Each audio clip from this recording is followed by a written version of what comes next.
ہم وہی کہیں گے جو ہمارا دین ہم کو بتاتا ہے.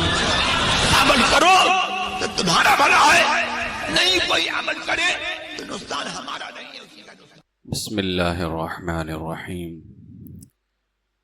نحمده ونصلي ونسلم على رسوله الكريم. اما بعد فاعوذ باللہ من الشیطان الرجیم. بسم اللہ الرحمن الرحیم. ان اللہ وملائکته یصلون علی النبی یا ایہا الذین آمنوا صلوا علیہ وسلموا تسلیما. اللہم صل علی سیدنا و مولانا محمد وبارک وسلم صلاة و سلاما علیک یا رسول اللہ صلی اللہ تعالی علیہ وسلم. السلام علیکم ورحمۃ اللہ وبرکاتہ.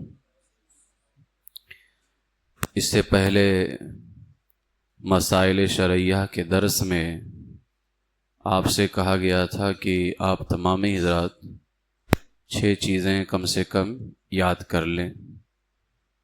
نماز کی شرطیں اور نماز کے فرائض، نماز کے واجبات، نماز کی سنتیں، نماز کے مستحبات اور نماز کے مفسدات. بلکہ ایک چیز اس میں اور بڑھائیں، نماز کے مکروہات. 7 چیزیں، تاکہ یہ بھی پتہ چلے کہ نماز میں کراہت تنزیہی کب آتی ہے اور نماز مکروہ تحریمی کب ہوتی ہے. تنزیہی اور تحریمی یہ 2 طرح سے مکروہ ہیں، تو یہ کب ہوتے ہیں. میں کہتا ہوں اگر آپ یہ 7 چیزیں یاد کر لیں اور بالکل ان کو آپ محفوظ کر لیں اچھے سے نا، تو آدھے سے زیادہ کیا 75-80% نماز کے مسائل آپ کے حل ہو جائیں گے. اگر یہ صرف 7 چیزیں آپ اس کو بہت اچھے طریقے سے محفوظ کر لیں. میں اب جو ہے شروع سے آپ کے سامنے میں صرف ان چیزوں کو رکھتا ہوں، ان کی ڈیٹیلز میں میں ابھی نہیں جاؤں گا کوئی تفصیل کے اندر. سب سے پہلے نماز کی شرطیں. نماز صحیح ہونے کے لیے 6 شرطیں ہیں. کتنی شرطیں ہیں؟ 6 شرطیں. پہلی شرط کیا ہے؟ طہارت. دوسری کیا ہے؟ ستر عورت. تیسری کیا ہے؟ استقبال قبلہ. چوتھی وقت. 5ویں شرط نیت. 6ٹھی شرط تکبیر تحریمہ. اب تمام حضرات ایک ساتھ بولیں: طہارت، ستر عورت، استقبال قبلہ، وقت، نیت، تکبیر تحریمہ. یہ 6 چیزیں ہیں. نماز کے شرائط ان کو کہا جاتا ہے. یہ 6 چیزیں نماز میں کیا ہیں؟ شرطیں. نماز شروع کرنے سے پہلے ان 6 چیزوں کا ہونا ضروری ہے. یہ 6 چیزیں نہ ہوں نماز شروع ہی نہیں ہوگی، آپ نماز میں داخل ہی نہیں ہو سکتے. ٹھیک ہے؟ یہ اب طہارت پاکی کو کہتے ہیں. ستر عورت بدن کا وہ حصہ چھپانا جس کو ضروری ہے. استقبال قبلہ، قبلہ کی طرف منہ ہونا. وقت، نماز کا وقت پایا جانا. نیت، نماز جو ادا کرنے جا رہے ہیں دل میں اس کا پکا ارادہ ہونا چاہیے. اور اس کے بعد میں تکبیر تحریمہ، جو اللہ اکبر کہہ کر کے ہم نماز میں داخل ہوتے ہیں. یہ 6 چیزیں ہو گئی. اب نماز کی شرطوں کے بعد تو نماز کی شرائط کتنے ہیں؟ 6. نماز کی شرطوں کے بعد نماز کے فرائض، یعنی یہ چیزیں نماز میں کیا ہیں؟ فرض ہیں. ان کو نماز کے فرائض کہتے ہیں. 7 چیزیں نماز میں فرض ہیں. کتنی چیزیں؟ 7 چیزیں. نمبر 1 تکبیر تحریمہ. کیا ہے؟ دوسرا ہے قیام. تیسرا ہے قرات. چوتھا رکوع. 5واں سجدہ. 6ٹھا قاعدہ اخیرہ. 7واں خروج بصنعہ. اب آپ تمام حضرات میرے ساتھ مل کے بولیں. تکبیر تحریمہ، قیام، قراءت، رکوع، سجود، قاعدہ اخیرہ، خروج بصنعہ.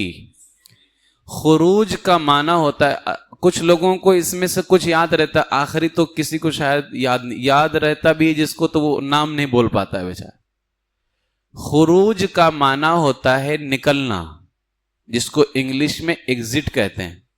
خروج کا معنی کیا ہوتا ہے؟ نکلنا. صنع کہتے ہیں ارادے کو، اور با سے کا معنی دے رہا ہے، اور اخیر میں بی صنعی ہی، ہاں اپنے ارادے سے باہر نکلنا. خروج نکلنا، بصنعہ اپنے ارادے سے کیا کرنا؟ باہر نکلنا. تو خروج بصنعہ کا مطلب کیا ہوا؟ اپنے ارادے سے نماز سے باہر نکلنا. تو سلام پھیر کر کے ہم نماز سے باہر نکلتے ہیں. تو یہ چیز خروج بصنعہ جو ہے، اب یہاں پر لفظ السلام جو ہے میں اس کی بات نہیں کر رہا ہوں. اپنے ارادے سے نماز سے باہر آنا فرض ہے. اب کون سا لفظ بول کر کے باہر آیا جائے یہ ایک الگ مسئلہ ہے. بات سمجھ میں آ رہی ہے؟ نماز سے باہر آنا اور اپنے ارادے سے آنا یہ کیا ہے؟ فرض ہے. تو نماز میں کتنے فرائض ہوئے؟ 7. تکبیر تحریمہ، قیام، قراءت، رکوع، سجود، قاعدہ اخیرہ، خروج بصنعہ. ٹھیک ہے. اب اس میں پہلی چیز جو بیان کی گئی ہے وہ تکبیر تحریمہ. تکبیر تحریمہ شرائط میں بھی بیان کیا گیا، فرائض کے اندر بھی بیان کیا گیا. تو حضور صدر الشریعہ علامہ امجد علی اعظمی علیہ الرحمہ فرماتے ہیں حقیقت میں یہ شرائط نماز سے ہے. یعنی جو تکبیر تحریمہ ہے یہ حقیقت میں کس سے ہے؟ یہ شرائط نماز سے ہے. مگر چونکہ نماز کے افعال سے، یعنی نماز میں جو فرائض ہیں، تو بہت زیادہ نماز کے فرائض سے اس کو قرب حاصل ہے. یعنی تکبیر تحریمہ کے بغیر نماز شروع ہوتی ہے؟ نہیں ہوتی ہے. آپ قرات چھوڑ دیں تو نماز ہوگی؟ قیام چھوڑ دیں تو نماز ہوگی؟ رکوع چھوڑ دیں تو نماز ہوگی؟ نہیں. تو فرماتے ہیں تکبیر تحریمہ حقیقت میں شرائط نماز سے ہی ہے، لیکن جو نماز کے فرائض ہیں نا، تو تکبیر تحریمہ کا بڑا گہرا اس کے ساتھ میں تعلق ہے، بڑی گہری دوستی ہے. تو جس کی بنیاد پر تکبیر تحریمہ کو شرائط نماز میں بھی شمار کیا جاتا ہے اور فرائض نماز میں بھی شمار کیا جاتا ہے. تو اگر تکبیر تحریمہ کو فرائض نماز میں شمار نہ کیا جائے تو شرائط بھی 6 ہو جائیں گے اور فرائض بھی 6 ہو جائیں گے.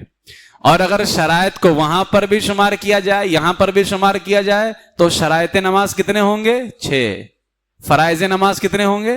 7. بات سمجھ میں آ گئی؟ جی. یہ میں نے بتا دیا کہ آپ لوگ سوچے وہاں بھی تکبیر تحریمہ، یہاں بھی الگ الگ، کوئی 2 تکبیر تحریمہ ہے کیا؟ الگ الگ نہیں ہے، یہ ایک ہی ہے. ٹھیک ہے. اب نماز چاہے فرض ہو، اب شرائط نماز کا حکم ہم نے ابھی بتایا کہ اس کے بغیر نماز شروع ہی نہیں ہوتی ہے. فرائض نماز کا حکم کیا ہے؟ جو نماز میں چیزیں فرض ہیں ان کا حکم کیا ہے؟ تو فرمایا نماز چاہے آپ فرض ادا کر رہے ہوں یا واجب نماز ادا کر رہے ہوں یا سنت نماز، سب میں چاہے وہ فرض نماز ہو، سنت نماز ہو یا واجب نماز ہو، سب کے اندر یہ 7 چیزیں کیا ہیں؟ فرض ہیں. ساری نمازوں میں یہ 7 چیزیں کیا ہیں؟ فرض ہیں. ان میں سے اگر ایک بھی نہ پایا جائے تو سرے سے اس کی نماز ہوگی ہی نہیں، سجدہ سہو سے کام نہیں چلنے والا ہے. بات سمجھ میں آئی؟ سرے سے اس کی نماز ہوگی ہی نہیں اگر ان 7 میں سے کوئی پایا جائے. اور وہ جو بیان کیے گئے شرائط نماز میں، تو تکبیر تحریمہ سے پہلے کتنے ہیں؟ 5. تکبیر تحریمہ کو ملا کر کے 6. تو فرمایا گیا نماز کے شرائط یعنی طہارت، ستر عورت، استقبال قبلہ اور وقت، نیت، یہ سب جو ہے تکبیر تحریمہ کے لیے شرائط ہیں. اور تکبیر تحریمہ کے ختم ہونے سے پہلے ان چیزوں کا پایا جانا ضروری ہے. یعنی آپ تکبیر تحریمہ سے پہلے پاک ہو جائیے، تکبیر تحریمہ سے پہلے اپنا سطر چھپا لیجئے، تکبیر تحریمہ سے پہلے اپنا چہرہ قبلہ کی طرف کر لیجئے، تکبیر تحریمہ سے پہلے ہی آپ کی نماز کا وقت بھی آ جانا چاہیے۔ تو تکبیر تحریمہ سے پہلے شرائط نماز کا پایا جانا ضروری ہے، اور تکبیر تحریمہ کے بعد فرائض نماز کا پایا جانا ضروری ہے۔ بات سمجھ میں آئی؟ جو نماز کی شرطیں ہیں ان کا تکبیر تحریمہ سے پہلے پایا جانا ضروری ہے، اگر وہ نہیں پائے گئے تو آپ نماز میں داخل ہی نہیں ہوں گے، آپ کی نماز شروع ہی نہیں ہوگی۔ اور تکبیر تحریمہ کے ذریعے اگر آپ نماز میں داخل ہو گئے اور آپ نے کوئی نماز کا فرض چھوڑ دیا تو آپ کی نماز ہوگی ہی نہیں۔ شرائط چھوڑنے سے شروع نہیں ہوگی، فرائض چھوڑنے سے نماز ہی نہیں ہوگی۔ بات سمجھ میں آ گئی؟ تو یہ نماز کی شرطیں اور نماز کے فرائض ہیں۔ اب ہم آتے ہیں نماز کے واجبات کی طرف۔ اب یہ جو نماز کے واجبات ہیں ان کو الگ الگ طور پر علماء نے بیان کیا ہے، کسی نے 34 بیان کیا ہے، کسی نے 27 بیان کیا ہے۔ اب آپ سمجھیں گے تو الگ الگ واجب جتنا ہے سب نے بیان کیا ہے، لیکن کسی نے اجمال میں بیان کیا ہے بہت شارٹ انداز میں، تو انہوں نے کم تعداد رکھا ہے۔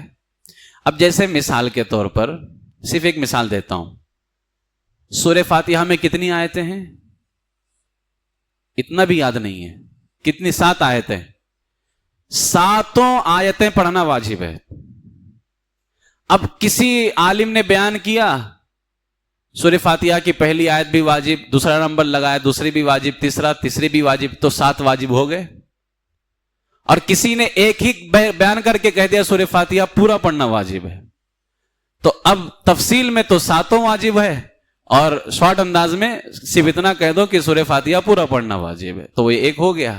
تو اس طرح سے اب یہاں پر بھی حضور صدر الشریعہ علامہ امجد علی اعظمی علیہ الرحمہ نے 49 بیان کیے ہیں، میں نے اس کو 34 میں کیا ہے، 34 کے اندر۔ اب اس میں دیکھیں آپ، ابھی واجبات نماز کا حکم میں بعد میں بتاؤں گا مختصر، آپ پہلے واجبات نماز کو دیکھ لیں۔ شرائط اور فرائض تو پتہ چل گئے نا ابھی آپ کو، شرائط کتنے ہیں، فرائض کتنے ہیں، 7۔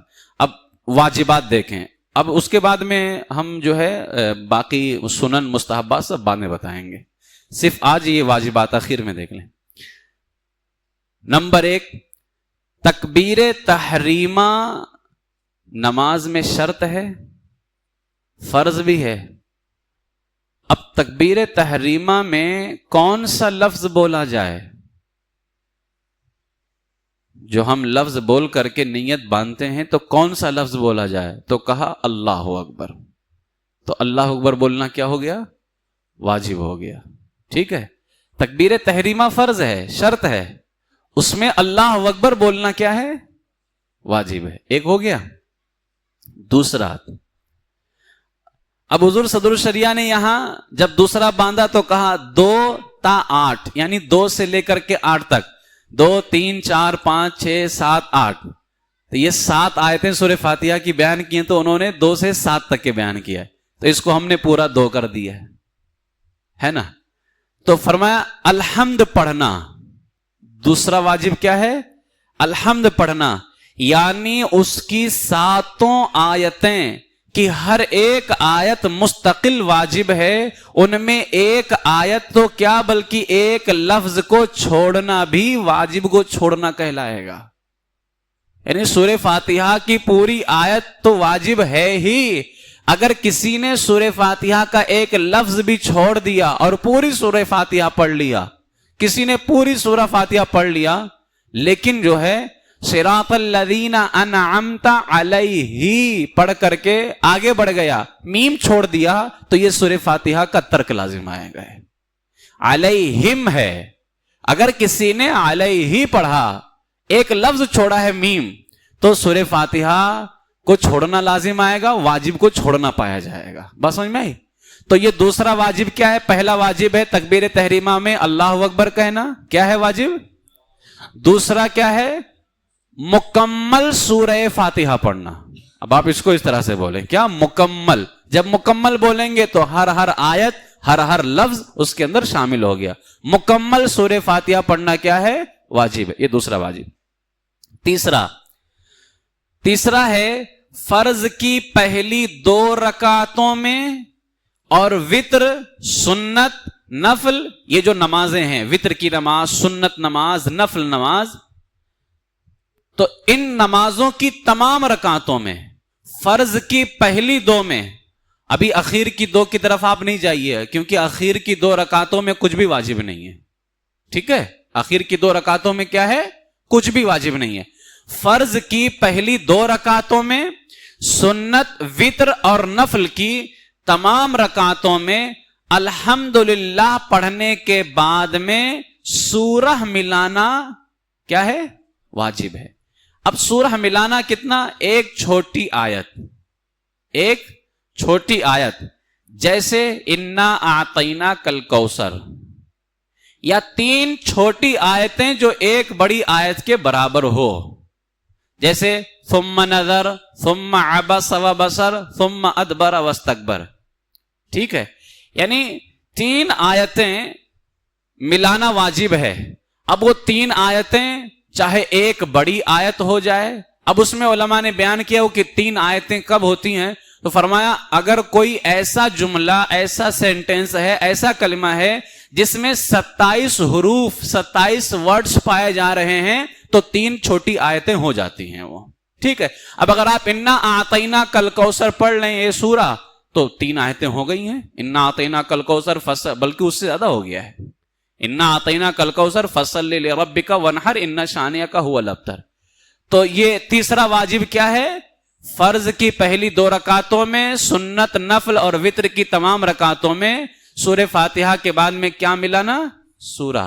تو اب اس کو آپ اس طور پر کہیں، تیسرا واجب یہ ہے کہ سورہ فاتحہ کے بعد سورت ملائی جائے.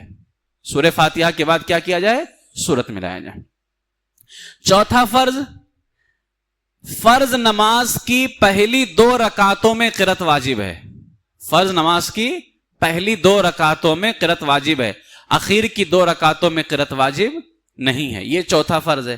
پانچواں فرض یہ ہے کہ الحمدللہ اور اس کے ساتھ، یعنی الحمدللہ کے ساتھ سورت ملانا فرض کی 2 پہلی رکعتوں میں، نفل و وتر کی ہر رکعت میں واجب ہے. یعنی الحمدللہ کے ساتھ میں سورت ملایا جائے گا. یہ فرض کی پہلی 2 رکعت میں واجب ہے، سنت، نفل اور وتر کی ہر رکعت میں واجب ہے. چھٹا واجب الحمدللہ کا سورت سے پہلے ہونا. پہلے الحمدللہ پڑھیں گے، پھر کیا ہے؟ سورہ پڑھیں گے.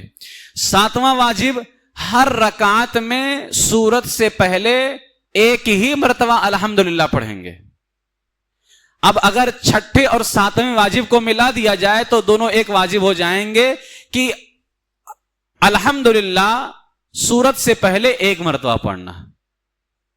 تو جن علماء نے اس کو ایک کر کے بیان کیا انہوں نے کہا ایک واجب، جنہوں نے 2 کر کے بیان کیا کہا 2 واجب. یہ دونوں الگ الگ واجب ہیں. جیسے سورہ فاتحہ کب پڑھا جائے گا؟ سورہ سے پہلے، یہ واجب ہے. کسی نے پڑھا لیکن سورہ فاتحہ پڑھنے کے بعد پھر سورہ فاتحہ پڑھ دیا تو یہ واجب کو چھوڑا، اس لیے کہ یہاں سورہ فاتحہ پہلے تو ہے لیکن ایک مرتبہ سے زیادہ ہو رہا ہے، تو سورہ فاتحہ پہلے ہی واجب ہے اور ایک ہی مرتبہ واجب ہے. ٹھیک ہے؟ تو یہ 7 واجبات ہو گئے. 8واں الحمدللہ اور سورت کے درمیان کسی اجنبی کا بیچ میں نہ آنا. اجنبی کا یعنی کوئی بھی جملہ بیچ میں نہیں آنا چاہیے. سورہ فاتحہ کے بعد میں سورہ شروع کرنا ہے فوراً. اب اس میں جو آمین سورہ فاتحہ کے بعد بولتے ہیں آہستہ، یا بسم اللہ الرحمن الرحیم پڑھتے ہیں، تو یہ اجنبی نہیں ہے، اس لیے کہ آمین سورہ فاتحہ کے تابع ہے اور بسم اللہ سورہ کے تابع ہے. آمین اور بسم اللہ الرحمن الرحیم کے علاوہ کوئی بھی جملہ بیچ میں نہیں آنا چاہیے. سورہ فاتحہ کے بعد میں فوراً سورہ شروع کرنا ہے. ٹھیک ہے؟ یہ واجب ہے.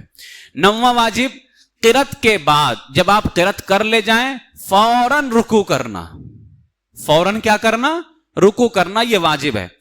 10واں واجب ایک سجدے کے بعد دوسرا سجدہ ہونا، دونوں سجدوں کے درمیان کوئی رکن فاصل نہ ہو، دوسرا سجدہ فوراً ہونا چاہیے. ٹھیک ہے. 11واں واجب تعدیل ارکان. تعدیل ارکان یہ واجب ہے. تعدیل ارکان کیا ہے؟ جب آپ رکوع میں ہوں یا سجدے میں ہوں یا رکوع سے اٹھنے کے بعد قوما یا دونوں سجدوں کے درمیان جو جلسہ ہے، یہاں پر کم سے کم ایک مرتبہ سبحان اللہ کی مقدار آپ ٹھہریں گے. ابھی جو اوپر کہا گیا ہے نا کہ ایک سجدے کے بعد دوسرا سجدہ فوراً ہو، تو وہاں یہ مطلب نہیں ہے کہ فوراً اٹھے فوراً چلے گئے. مطلب یہ ہے کہ ایک تسبیح کے برابر آپ رکیں گے، کچھ پڑھنا اڑنا نہیں ہے. ایک تسبیح کے برابر آپ رکیں گے اور فوراً کیا کریں گے؟ سجدے میں چلے جائیں گے. 12واں واجب قوما. قوما یعنی رکوع سے سیدھا کھڑا ہونا. رکوع سے کیا کرنے کا؟ سیدھا کھڑا ہونا، یہ واجب ہے. 13واں جلسہ، دونوں سجدوں کے درمیان میں سیدھا بیٹھنا، یہ بھی واجب ہے. 14واں واجب قاعدہ اولا، پہلی مرتبہ جو ہم بیٹھتے ہیں، جیسے 4 رکعت والی نماز میں ہم جو بیٹھتے ہیں، ٹھیک ہے، نفل کو چھوڑ کر کے، نفل اور سنت غیر مؤکدہ کو چھوڑ کر کے. اس لیے کہ نفل اور سنت غیر مؤکدہ میں جو ہے جو ہم بیٹھتے ہیں تو اس کا جو قاعدہ ہوتا ہے، ہر قاعدہ قاعدہ اخیرہ کے حکم میں ہوتا ہے، آخری قاعدے کے. اسی لیے کہا گیا کہ جیسے عصر کی 4 رکعت سنت غیر مؤکدہ پڑھتے ہیں تو دوسری رکعت میں جب آپ بیٹھیں سنت میں تو تینوں پڑھیں، اس لیے کہ وہ نفل کے حکم میں ہے. اور نفل کا ہر قاعدہ یعنی ہر بار بیٹھنا آخری والے بیٹھنے کے برابر ہوتا ہے وہ. ٹھیک ہے. تو عشاء میں جو 4 رکعت سنت غیر مؤکدہ پڑھتے ہیں ان میں بھی آپ دوسری میں تینوں پڑھیں گے. ظہر میں نہیں پڑھیں گے، اس لیے کہ ظہر کی 2 رکعت سنت مؤکدہ ہے. بات سمجھ میں آ رہی ہے؟ جی. اسی طرح جمعہ میں بھی جو 4 رکعت سنت ہے وہ سنت مؤکدہ ہے، اس میں بھی دوسری رکعت میں آپ صرف اتحیات پڑھیں گے. تو کہا گیا کہ قاعدہ اولا واجب ہے، اگرچہ نماز نفل ہو یا سنت ہو یا واجب ہو. حکم میں قاعدہ اخیرہ کے ہے لیکن اس کا درجہ کیا ہے؟ واجب ہے. 15واں واجب فرض، وتر اور سنت مؤکدہ میں قاعدہ اولا میں تشہد کے آگے کچھ نہ پڑھنا. ابھی جو میں نے آپ سے بتایا، فرض میں تشہد کے بعد کچھ نہیں پڑھا جائے گا قاعدہ اولا کے اندر. وتر میں اور سنن رواتب اس کو کہتے ہیں، سنت مؤکدہ کو سنن رواتب کہتے ہیں. ٹھیک ہے. جن کو میرے آقا علیہ السلام نے بہت ہی پابندی سے ادا فرمایا ہو اس کو سنت مؤکدہ کہتے ہیں. تو اس میں تشہد کے آگے کچھ نہیں پڑھا جائے گا. اگر کسی نے تشہد کے آگے کچھ پڑھ دیا تو کیا لازم آئے گا؟ واجب کو چھوڑنا لازم آئے گا. واجب کو چھوڑنا لازم آئے گا. 16واں واجب دونوں قعدوں میں پورا تشہد پڑھنا. پورا تشہد، جتنے قاعدے کرنے پڑیں سب میں پورا تشہد واجب ہے. ایک لفظ بھی اگر چھوٹے گا تو تشہد کو چھوڑنا لازم آئے گا، یعنی واجب کو چھوڑنا. جیسے سورہ فاتحہ کے اندر تھا کہ ہر لفظ واجب ہے، ایسے تشہد کے اندر بھی ہے. 17واں واجب لفظ السلام 2 مرتبہ. اب یہ جو ہم نے بتایا تھا نا بھی خروج بسنعہ، اپنے ارادے سے باہر آنا، تو خروج بسنعہ نماز سے باہر آنا یہ تو فرض ہے، لیکن لفظ السلام بول کر کے آنا یہ واجب ہے. تو اب اس میں ہم 2 مرتبہ کہتے ہیں نا السلام السلام، یہ 2 مرتبہ واجب ہے. اب یہ جو علیکم ہے، علیکم واجب نہیں ہے، لفظ السلام واجب ہے. ہم السلام علیکم کہتے ہیں تو یہی سنت ہے، یہی بہتر ہے کہ پورا کہا جائے السلام علیکم. لیکن اگر کسی نے صرف السلام کہا اس کا واجب ہو گیا، نماز ہو جائے گی اس کی. لیکن سنت پر بھی عمل ضروری ہے کہ وہ علیکم بھی کہے. لیکن السلام علیکم کے اندر واجب کتنا ہے بتائیے؟ واجب کتنا ہے؟ لفظ السلام، صرف لفظ السلام واجب ہے. 18واں واجب وتر میں دعائے قنوت پڑھنا. ٹھیک ہے. 19واں واجب قنوت سے پہلے تکبیر. وتر کی نماز میں جو ہم تیسری میں اللہ اکبر کہتے ہیں یہ کیا ہے؟ واجب ہے. اللہ اکبر کہنا واجب ہے، ہاتھ اٹھانا واجب نہیں ہے. ٹھیک ہے. اسی لیے کہا گیا نا کہ اگر کہیں آپ کسی کے سامنے آپ چھوٹی ہوئی وتر پڑھ رہے ہیں تو آپ ہاتھ نہیں اٹھائیں گے. اگر واجب ہوتا تو چھوڑنے کا حکم نہیں ہوتا تھا, وہ واجب نہیں ہے. تکبیرات جتنے ہیں سنت ہیں, وہ تکبیر تحریمہ کے علاوہ. ٹھیک ہے, تو 20واں واجب عیدین کی 6 تکبیریں ہیں. عید الفطر عید الاضحیٰ میں جو 6 تکبیر ہے, پہلی میں 3 دوسری میں 3, یہ کیا ہے؟ واجب ہے. 21واں واجب عیدین کے اندر دوسری رکعت میں جب ہم اللہ اکبر کہتے ہوئے رکوع میں جاتے ہیں, یہ بھی واجب ہے. بات سمجھ میں آئی؟ تو عید الفطر عید الاضحیٰ میں 6 تکبیر تو یہ واجب ہے ہی, اور نمازوں میں جو ہم رکوع میں جانے کے لیے اللہ اکبر کہتے ہیں یہ سنت ہے. لیکن عید الفطر اور عید الاضحیٰ میں جو ہم دوسری رکعت میں اللہ اکبر بول کر کے رکوع میں جاتے ہیں, یہ کیا ہے؟ واجب ہے. یہ بات سمجھ میں آئی؟ اس سے پتا چلا کہ وہ بھی نہیں چھوٹنا چاہیے.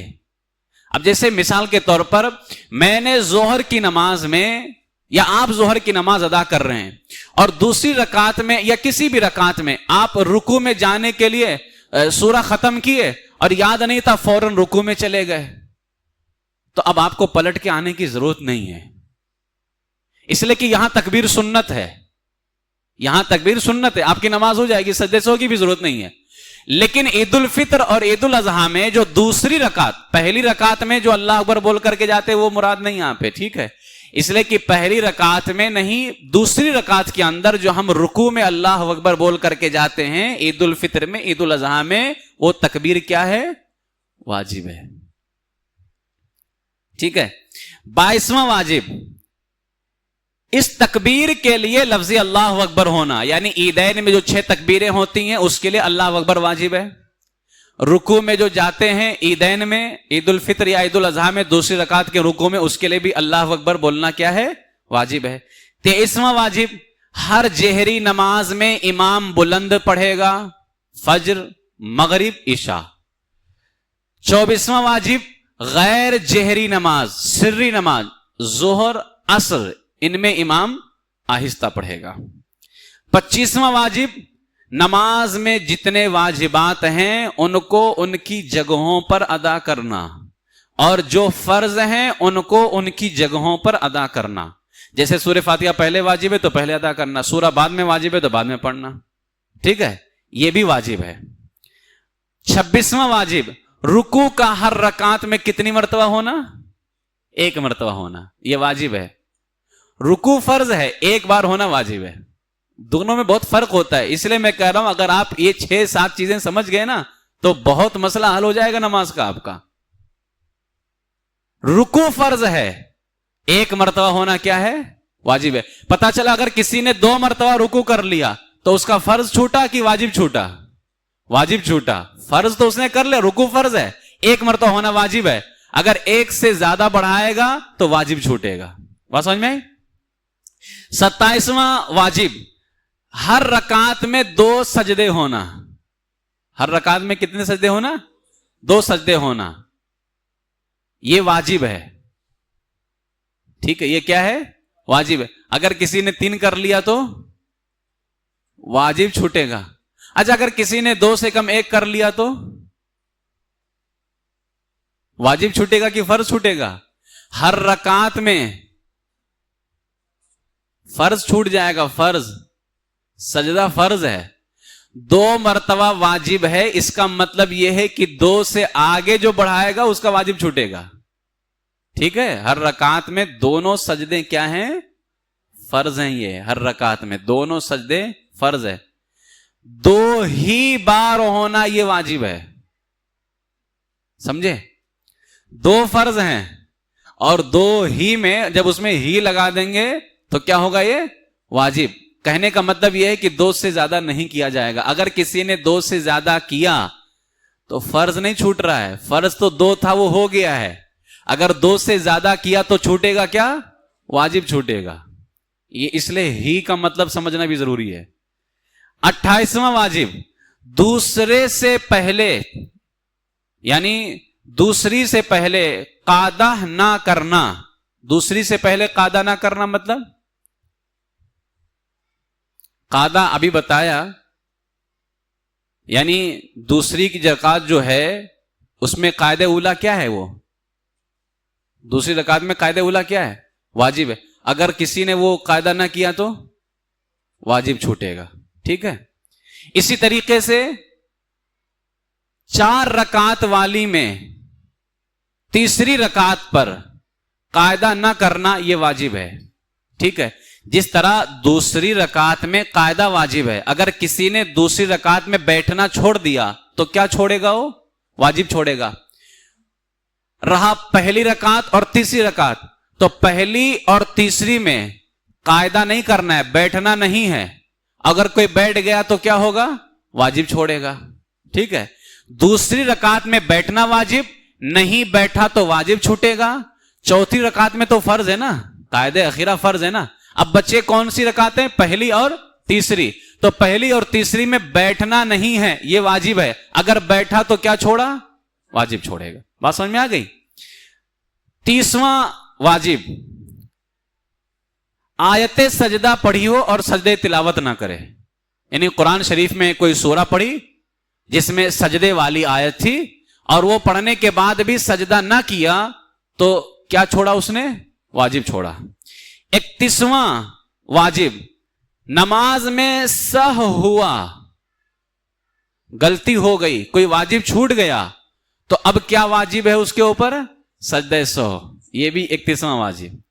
32واں واجب، 2 فرض یا 2 واجب یا 1 واجب 1 فرض کے درمیان 3 تسبیح کی مقدار وقفہ نہیں ہونا. 3 تسبیح کی مقدار وقفہ نہیں ہونا. جیسے مثال کے طور پر سورہ فاتحہ کے بعد میں فوراً سورہ پڑھنا کیا ہے؟ واجب ہے. تو سورہ فاتحہ کے بعد اور سورہ ملانے سے پہلے 3 مرتبہ اگر کوئی 3 مرتبہ سبحان اللہ کے برابر رکا رہا تو اس کا کیا چھوٹے گا؟ واجب چھوٹے گا. بات سمجھ میں آ رہی؟ تو 2 فرض یا 2 واجب یا 1 فرض اور 1 واجب کے درمیان میں جو ہے 3 مرتبہ تسبیح کی مقدار وقفہ نہیں ہونا چاہیے. 33واں واجب، امام جب قراءت کرے بلند آواز سے ہو چاہے امام آہستہ پڑھے، مقتدی پر کیا واجب ہے؟ چپ رہنا. مقتدی پر کیا واجب ہے؟ چپ رہنا، چاہے امام آہستہ پڑھے یا بلند آواز سے پڑھے. پڑھ تو رہا ہے نا. اور میرے آقا اسلام نے فرمایا امام کی قرأت مقتدی کی قرأت ہے. تو قرأت تو ابھی بھی کر رہا ہے، چاہے ظہر میں ہو اثر میں ہو. کیا ظہر اثر میں نہیں کرتا ہے؟ کیا کرتا ہے. تو اس کی قرأت مقتدی کی قرأت ہو گئی. اس لیے کہا گیا کہ یہ مقتدی پر واجب ہے. 34واں واجب یہ ہے مقتدی کے اوپر سوا قرأت کے، یعنی قرأت کے علاوہ تمام واجبات کے اندر مقتدی امام کی پیروی کرے گا. جیسے امام پر سورہ فاتحہ واجب ہے، آپ پر بھی واجب ہے، لیکن آپ تنہا پڑھیں تو آپ پہ واجب ہے. امام کے پیچھے پڑھیں تو صرف امام پہ واجب ہے، آپ پہ واجب نہیں ہے. اور التحیات پڑھنا بھی واجب ہے، آپ امام کے پیچھے رہیں چاہے امام کے علاوہ رہیں، امام پر بھی واجب، آپ پر بھی واجب ہے نا. تو یہ جتنی صورتیں بیان کی گئی ہیں اسی طریقے سے قاعدہ اولا امام پر بھی واجب ہے، آپ پر بھی واجب ہے. ٹھیک ہے. تو سوائے قرأت کے، یعنی قرأت کے علاوہ جتنے واجبات ہیں ان تمام کے اندر مقتدی امام کی پیروی کرے گا، قرأت کے اندر امام کی پیروی نہیں کرے گا. یہ نماز کے واجبات ہیں جو آپ کے سامنے بیان کیے گئے.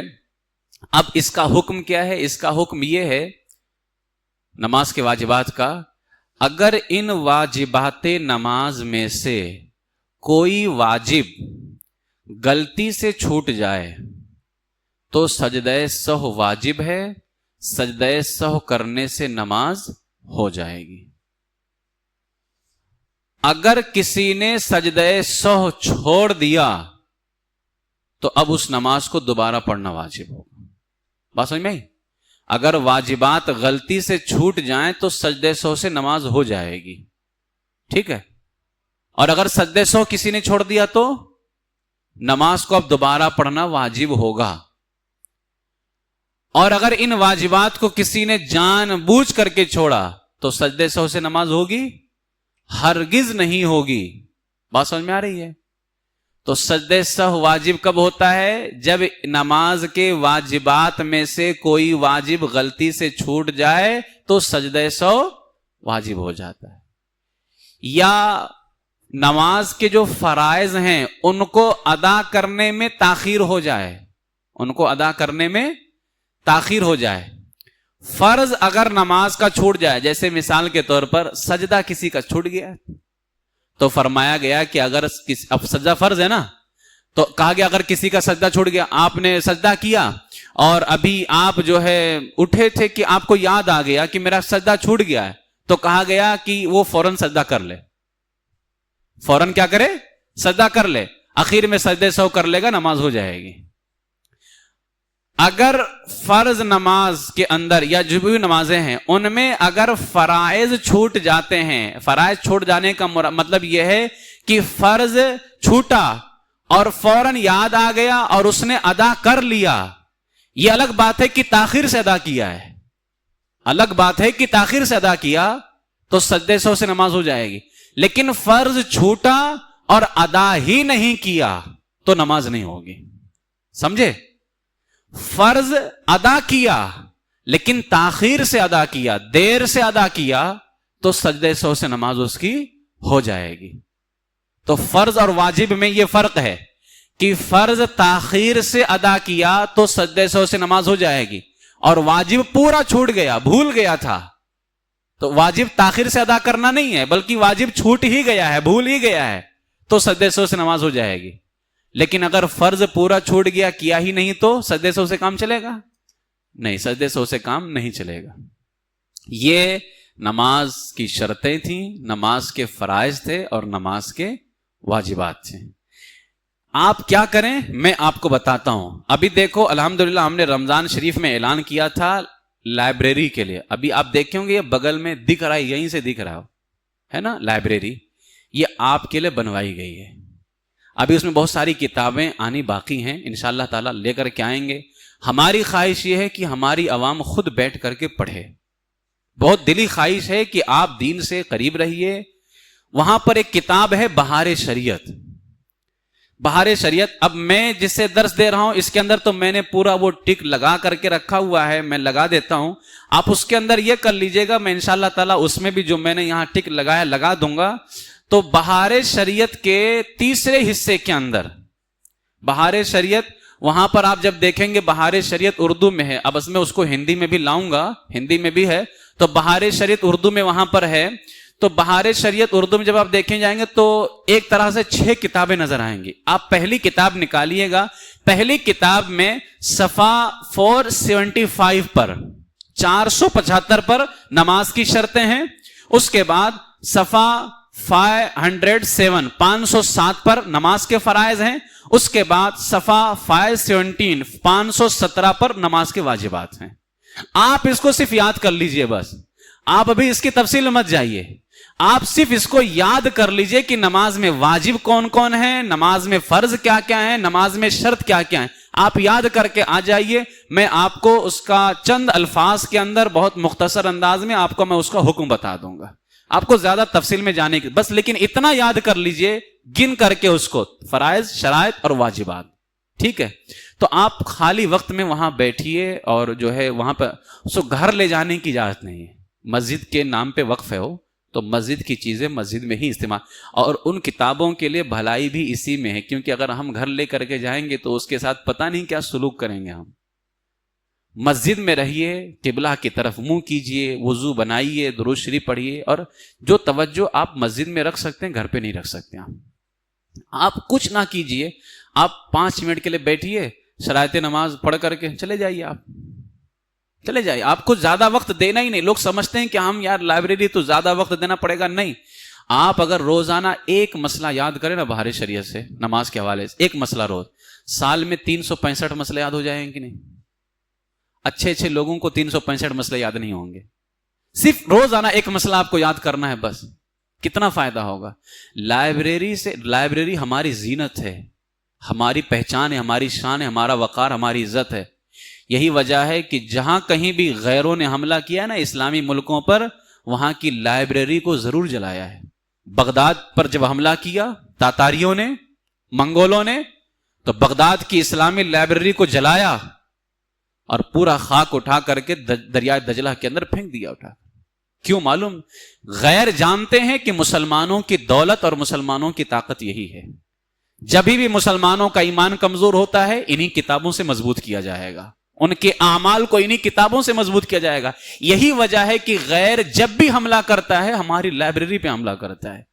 یہ ہماری بڑی خواہش ہے کہ ہماری مسجد کے اندر ایک لائبریری ہو. الحمدللہ اب دھیرے دھیرے آگے بڑھے گا، اس کی شروعات الحمدللہ ہو چکی ہے. چند کتابیں ہیں، اب کچھ کتابیں اور بھی ہم جو ہے اس کو ٹک مار کر کے اور جو ہے انتخاب کر کے جو آپ کے لائق ہو. اب ظاہر سی بات ہے اسی الفاظ میں اسی انداز میں ہونا چاہیے عوامی سطح پر، تو انشاءاللہ تعالیٰ وہ کتابیں منگائی جائیں گی تاکہ آپ اس کو پڑھیے اور روزانہ کچھ وقت نکالیے اور اس کو ضرور پڑھیے. ٹھیک ہے؟ اللہ تبارک و تعالیٰ کی بارگاہ میں دعا ہے کہ پروردگار عالم ہمیں اپنے ایمان کی فکر کی توفیق عطا فرمائے، اور اللہ تعالیٰ اپنے محبوب کے طفیل ہمارے ایمان کی حفاظت فرمائے، اور جو ہمارے اعمال ہیں نماز روزہ ہو یا جو بھی ہو اللہ تعالیٰ صحیح معنوں میں شریعت پر عمل کی توفیق عطا فرمائے، اور اللہ تعالیٰ ہمیں نمازوں کی پابندی کی توفیق عطا فرمائے، ایمان پر زندہ رکھے، ایمان ہی پر خاتمہ بالخیر فرمائے.